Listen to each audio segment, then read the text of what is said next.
In front of me is Samsung Galaxy Tab Active 5 and today I would like to show you how you can set up screen lock. Begin by opening Settings and scrolling down to access a lock screen.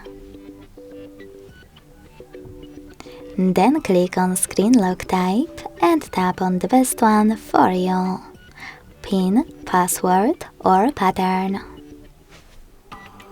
After you decided, you need to create your login method.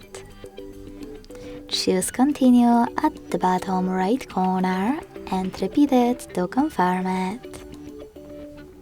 Then select Confirm.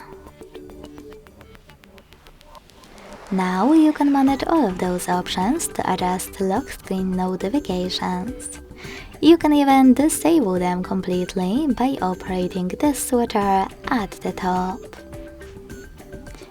Now, after selecting Done, you need to decide if you wish to turn on or don't turn on Remote Unlock pop-up.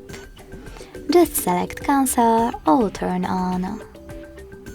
So finally, when I switch off my screen and turn it back on, I can see that pattern is required. Thanks so much for watching. If you enjoyed this video, don't forget to leave a like, comment and subscribe. Bye!